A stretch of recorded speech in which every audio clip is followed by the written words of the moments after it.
दूसरी तरफ officially result आ गया है और वहां पर फिर से एक बार रन बनाए समीर मिन्हास ने 59 गेंदों पर 76।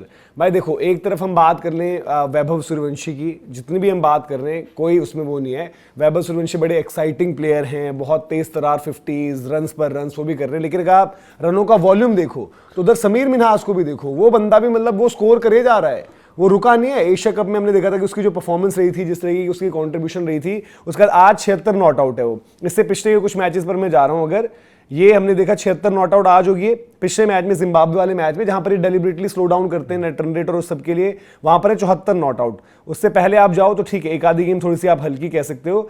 स्कॉटलैंड के अगेंस्ट 28 रन है। इंग्लैंड जो ये मैच हार गई थी पाकिस्तान की टीम, इंग्लैंड के अगेंस्ट इनके 10 रन थे। फिर अगेंस्ट यूएसए पहले जाओ 74। फिर इनका जो है बांग्लादेश वाला मैच, आई थिंक ये वार्म अप थे इनके, यहाँ पर कुछ नहीं। फिर जिम्बाब्वे और अफगानिस्तान के साथ ही कुछ मैचेस खेले थे, वहाँ पर 114, 48 फिर जिम्बाब्वे, फिर 56 अफगानिस्तान, फिर जिम्बाब्वे 142, फिर हमारे अगेंस्ट उनकी वो बड़ी पारी। और उन्होंने उस दिन एक मतलब मैं देख रहा था कि जब उस मैच का वो जिक्र कर रहे थे तो उन्होंने बोला यार कि हुआ क्या था, कि मैं तो उसी मोटिव से गया था यार कि हम जो है अच्छा करें, हम ये एशिया कप जीते भी करें। बट जब मैं गया और शुरुआत में आपको याद होगा उधर ना, उस दिन सामने वाले छोर से पहले अटैक खुला, मतलब जो इधर पार्टनर था, और उनका ओपनिंग कॉम्बिनेशन उस दिन चेंज भी किया था उन्होंने, मतलब लास्ट के 2 मैचेस में शायद पाकिस्तान ने चेंज किया अपना ओपनिंग कॉम्बिनेशन। तो समीर मिन्हास बोलते कि मैं जब गया, जब दूसरे एंड से मैंने देखा कि वहां पर मार कुटाई हो रही है, और उसके बाद इंडिया का ना बॉलिंग प्लान मुझे लगा कि ये तो पता नहीं क्या कर रहे हैं, इधर उधर क्या बॉलिंग कर रहे हैं, मुझे समझ में नहीं आ रहा। और मैंने तब सोचा कि यार कि भाई अब ना यहाँ पर तो मतलब मजे करने की बारी, और मैंने करा अटैक अपना शुरू। और उस दिन आपको पता है भाई जिस तरीके से इन्होंने वो पारी खेली थी अगेंस्ट इंडिया, क्योंकि वो अगेंस्ट इंडिया आई थी भाई, 172 रन थे 113 गेंदों पर, और जो आप 200 आज मांग रहे हो कि भाई जिम्बाब्वे और इधर उधर मारो, इनका भी आपको याद होगा क्योंकि वहां हुआ ही था पहले दिन, मुझे याद है क्योंकि उधर जब बात हुई थी एशिया कप में, आई थिंक एक तरफ इन्होंने मारा था हमारे वैभव ने कुछ 180-90 रन पहले मैच में। हमने किसको मारा था? किसी को हमने स्कोर किया था, और वहीं पर दूसरी तरफ ओमान किसको मारा था? कोई कमजोर टीम थी, इन्होंने मलेशिया को मारा था। तो जब इन्होंने वो स्कोर उस दिन आई तो मैंने कहा ठीक है भाई आज मार दे, क्योंकि तब तक पता ही नहीं था। बट समीर मिन्हास ने ये चीज दिखाई आगे कि भाई उसमें भी है। भाई सीधे बोलता हूं, आज जब मैं बैटिंग इनकी देख रहा था, आपके बहुत जल्दी एरन जॉर्ज जो हमारे आई थिंक ओपनर वो है, ओपनिंग वही कर रहे हैं, वो भी बड़ा तेज खेले थे दोनों, मतलब एकदम ऐसा लग रहा था अटैकिंग क्रिकेट खेल रहे हैं। और इनकी बैटिंग देख के ना आपको ये लगता है कि यार देखो, अब वही वाली बात है कि अब ये जेनजी वाले लड़के, जेनजी जो है जनरेशन है, ठीक है यार आप लोग क्रिकेट बड़ा अलग खेलते हो, बट ये T20 का फॉर्मेट अगर हो ना तो आप बोलोगे यार 10 ओवर में आप 100 मार रहे हो, आप तो 120 मारो 130। बट जब मैं वैभव सूर्यवंशी को तो यार मतलब आयुष महात्रे को तो हाथ पे एक चोट भी लगी थी, पता है उनको, बॉलर ने बॉल मारा, वो बॉल अच्छा राइज करके आया, वो जिम्बाब्वे के कोई फास्ट बॉलर थे, उनके हाथ पे फिर टेपिंग वगैरह भी इधर पे पूरी बंधी है। उसके बाद उन्होंने 6-4 मारा, तो पता है वहां पे क्या नजर आया कि उसने बॉल मारी बॉलर ने, तो आपको ना थोड़ा गुस्सा दिलाया उसने, तो आपने गुस्से में आता, रुक तेरे को बताता हूँ, मैं 6-4 मारा। और देखो इन द एंड यार देखो 50 ओवर का गेम है, अगर वैभव सूर्यवंशी आयुष महात्रे थोड़ा सा खड़े हो जाए, आज जिम्बाब्वे है, बट आप अगर खड़े हो जाओगे तो 100-200 आपके लिए, मतलब वैभव सूर्यवंशी ने 200 नॉर्मल है, 5 ओवर में वो 50 मार के खत्म कर देता है।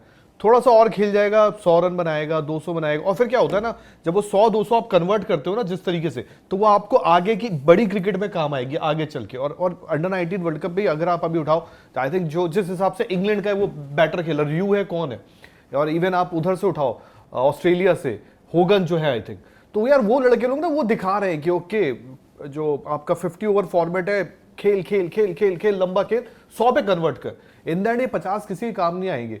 तो बड़े दिन के लिए ना बस मैं ये बोलता हूँ कि आप थोड़ा सी तैयार आई थिंक थॉमस र्यू 2 मैचेस में प्लेयर ऑफ द मैच बने अभी। देखो कुछ प्लेयर्स ऐसे हैं जिनकी बात ऑलरेडी थी, हमने पीक की बात करी, बाकी भी नाम है इंडिया से, मतलब इंडिया से जैसे आपने जो शुरुआत में कही कि वैभव आयुष, बट वही देखो विहान ने भी आज किया, एरन जॉर्ज की भी बात है, अम्बरीश की सब बात कर रहे हैं एज एन ऑलराउंडर। तो ऐसा नहीं कि भाई हमारी लाइनअप बस, मैं कहूंगा एक टाइम को चलो पाकिस्तान की तरफ से उनका मिन्हास, क्योंकि उन्होंने एक तो इंडिया के अगेंस्ट वो पारी खेल दी तो हमें भी इसलिए उनका जहन में एकदम छप चुका है, लेकिन उनकी बॉलिंग भी अच्छी है। आई थिंक उस दिन भी उनके अली रजा, आज भी उनके अली रजा जो है विकेट्स वगैरह लेकर गए, तो कॉन्टेस्ट अब अगला ही है, उसमें दम है। उसमें आप कहोगे कि no doubt talent, skill set, देखो उसमें यही है, उसमें सब कुछ इंडिया ऊपर है, बट फिर घूम फिर के बात आती है प्रेशर। प्रॉब्लम ये है उसमें भाई समीर मिन्हास का स्कोर जो है उसमें एशिया कप फाइनल, आज उन्होंने 100 रन 110 पे कुछ ऐसे न्यूजीलैंड को ऑल आउट किया, ठीक है, उसमें आपके 400 तो नहीं बनेंगे, हाँ। उस दिन आपका ये होगा कि आप जो एक शॉट खेलते हो, चलो ठीक है, गुड, आप खेलते हो, बट आपका देखो तरीका, यू बैक योर तरीका। वही उसी एशिया कप में याद करो ना कि पहला मैच जब हुआ इंडिया पाकिस्तान का, वहां पर जो है इंडिया ने कम ही टोटल लगाई थी, कम टोटल लगाई थी, बट पाकिस्तान उसमें पूरी तरीके से फ्लैट पड़ गई, मतलब चेज में उनका कुछ स्कोर नहीं आया, तो वन साइडेड हार हुई। फिर इस फाइनल में भी ये हुआ कि भाई पाकिस्तान ने टोटल इतनी बड़ी लगा दी कि इंडिया के फिर कुछ हुआ ही नहीं। आप सिर्फ समीर मिन्हास का नाम काउंट कर रहे हो, मैं बोलता हूँ पाकिस्तान की जो बॉलिंग लाइनअप है, ठीक है, एज का मसला अलग हो सकता है, आप पाकिस्तान की पूरे टूर्नामेंट में बॉलिंग लाइनअप हटाओ, वो मरे बैटिंग से अपनी। इवन इंग्लैंड वाला गेम आपको याद होगा, आई थिंक 210 वो उनकी बैटिंग का ही कसूर था, बैटिंग का। बॉलिंग उनकी आप पूरे मैचेस में उठाओ, बॉलिंग में बड़े कंसिस्टेंट। भाई आज वो 10 ओवर पे कुछ 60 रन थी न्यूजीलैंड और 110 पे ऑल आउट है, भले 3-4 और इंडिया के अगेंस्ट में उन्होंने बॉलिंग ही तगड़ी करी ना उसके बाद उनकी बॉलिंग आपको उसके बाद तो मैं वही कह रहा हूँ। तो ये अब जो है ना अगला मैच कहीं ना कहीं वो देखो समीर मिन्हास वर्सेस वैभव सूर्यवंशी वाली भी एक चर्चा रहेगी।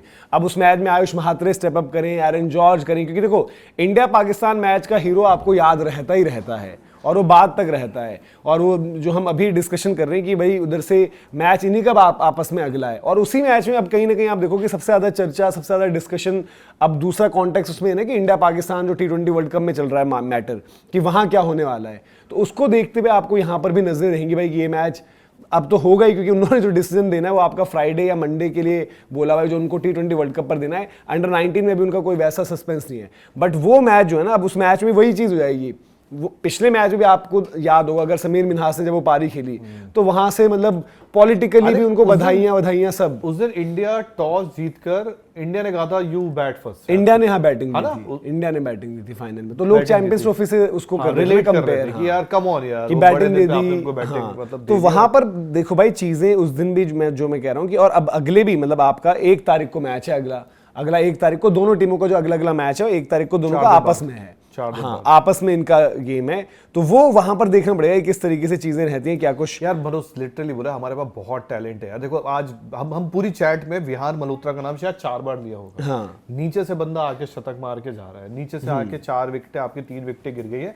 जिम्बाब्वे और टैलेंट इंडिया के पास भर के बैठा हुआ है, बट बस एक वो होता है ना कि टैलेंट के साथ जो पॉलिश होती है ना, ये बड़े रॉ है। अब सुनील जोशी साहब वहां बैठे हैं, ऋषिकेश कनितकर साहब भी शायद वहां बैठे हैं, बट एक वो होता है ना कि यार देखो बच्चों तुम में बहुत कुछ है, मतलब तुम में बहुत फायर है, बट यूटिलाइज योर फायर थोड़ा बेस्ट वे में। तो सिंपल सी बात है ना कि आप इवन बांग्लादेश मैच में वहां डगआउट में टेंशन देखते, जब इंडिया की सिचुएशन में, तो खराब नहीं है भाई, वो रियलिटी बन चुकी है। आज आपको हार नहीं है गवारी कहीं से भी। अब आप एशिया कप फाइनल हारे हो, अगला मैच जब आएगा, मैं जो कह रहा था कि उस दिन उन्होंने ओपनिंग चेंज की थी, आई थिंक हमजा जहूर जो उनके थे, अब इस में पता नहीं मैं कौन, दीपक ने बोल दिया ना, मैं बात करता कि हमारा क्या कॉन्टेस्ट, दीपक ने बोला आप इमर्जिंग खेलने गए थे, तो वो फैक्ट है। देखो मैं वही कह रहा हूँ कि आप उसको उसी तरीके से देखोगे भी, उसी तरीके से देखोगे, उसी नजरिए से देखोगे। और जो इंडिया वर्सेस पाकिस्तान की अगली गेम है, वहां पर आपका की बैटल ये भी है भाई। देखो समीर मिन्हास की भी स्कोरिंग वगैरह लगी हुई है, इधर से वैभव सूर्यवंशी कर रहा है, तो आप ये भी देख लो कि इन दोनों में से अब अगला कौन किस तरीके से करता है डोमिनेट, किस तरीके से परफॉर्मेंस देता है। एज वाइज मतलब जो भी है, समीर मिन्हास जो कागजों पर दोनों तरफ से एज है उसमें समीर मिन्हास बड़े हैं भाई से। मैं वही कह रहा हूं वैसे तो 5-10 साल कागजों में जो भी है ऊपर नीचे जिनका भी मैटर जैसा भी है, क्योंकि इधर से भी वैभव की पहले एज में अलग अलग एजें आई थी, फिर भी वो 10 साल 5-10 साल तो वो वहां पर ही मैटर है कि, बट एक होता है ना कि मतलब ठीक है कभी कभार बहुत ज्यादा भी होता है कि एक गेम अवेयरनेस, हम ये नहीं कह रहे तुम मैच्योरिटी ऐसी दिखाओ कि हम बोले तुम अगले सबसे बड़े खिलाड़ी तुम ही हो, बट एक थोड़ी सी गेम अवेयरनेस के साथ खेलना जरूरी है।